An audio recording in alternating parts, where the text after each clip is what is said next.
Well, today is a busy Sunday here at St. Paul, but busy in a good way. We have received the greetings from our brothers and sisters in Christ in Angola, and this afternoon we will be celebrating the ministry of a brother who is retiring from the ministry. So we just have a lot going on, but all of it's good. So I'm going to chop my sermon up a little bit this morning and shorten it. Please don't clap. Some of you are ready to clap. I know this is to the delight of some, but it's to the chagrin of at least two of you, okay? But you know, it really doesn't take long to figure out what's going on in Luke chapter 9, so I'm going to give you the punchline straight up. I'll just start out by giving you the punchline, and it's this.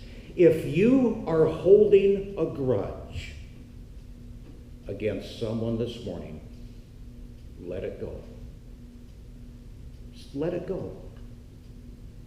A grudge is when you wish and you wish and you wish that someone else would be punished somehow for some particular wrong that they committed against you.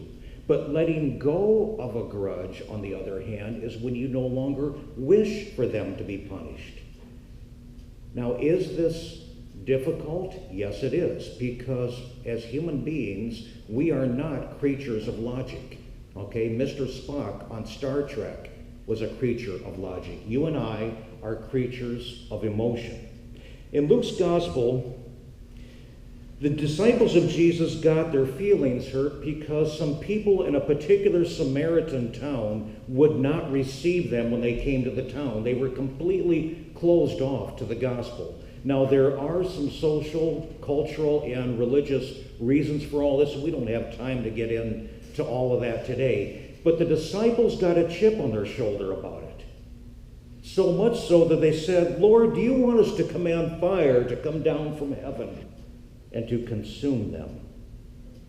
Oh yeah, there's nothing like inflicting a little bit of pain on someone in order to assuage one's anger.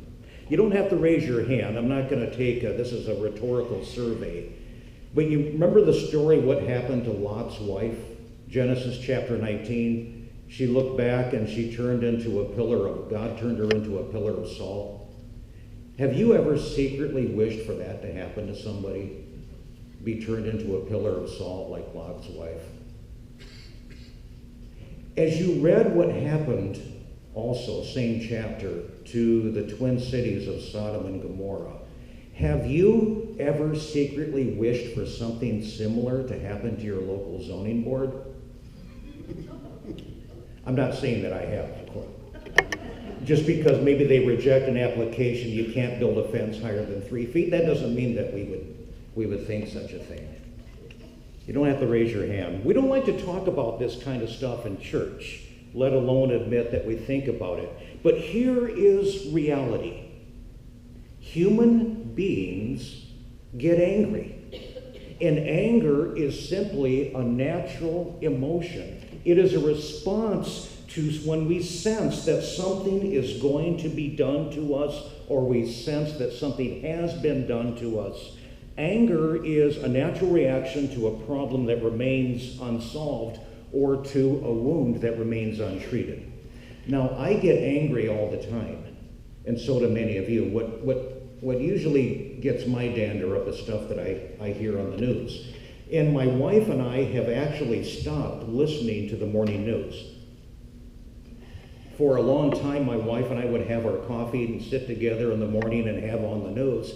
I would get all worked up over what I was hearing on national and international news, and I would drive to work every day to the church office, madder than hops.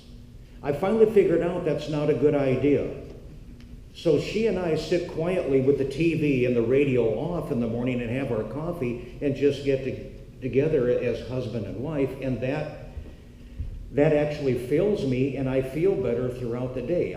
I don't watch the news until I get home in the evening, then I can be mad before I go to bed. So that's how we do it. I'm not totally surprised at the response of the disciples when they said, Lord, do you want us to command fire to come down from heaven and consume them? It doesn't totally surprise me. The disciples, they're human. They're just human beings like us. But in the very next verse, verse 55, it says this, but he turned and rebuked them. To rebuke is to scold. It is a verbal reprimand. And the disciples, wanting to call fire down upon a Samaritan village, earned a swift rebuke from Jesus. He totally disapproved. You know, human anger is a dangerous thing. It's a very natural thing, but it can also be pretty destructive. Wanting another person to be consumed, that is destroyed, by fire from heaven, that is akin to wanting anything else to happen to them and to come into their lives that ruins their lives. And the people of God, you and I, we are supposed to be above that. To otherwise be is to earn a swift and certain rebuke from the Lord himself. And the rest of the text, it says they went on to other towns and they eventually forgot about getting payback and calling fire down on the people of that other town. You and I are not to wallow in the pain of the past, nor are we to dwell upon the sins of others. And that's good, because at one time or another, myself included, we have caused pain in other people, and we need them to not dwell on what we have done to them. So it goes both ways. Christians are to forgive and to move on. When we do that, it opens us up to new possibilities and new opportunities to be the church. If you are harboring a grudge this morning, let it go. If you're going to hold on to that grudge, let me say you're carrying some pretty heavy bags. And I say this to you not as a relationship expert. I'm not a psychologist. I say this as a fellow baggage handler. I'm working on it too.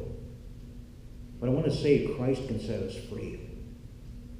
Christ can heal our souls, but he will rebuke our grudges if we insist on holding on to them. Rely on Christ for the administration of justice. But as for you and me, may we go and proclaim the kingdom of God. Amen.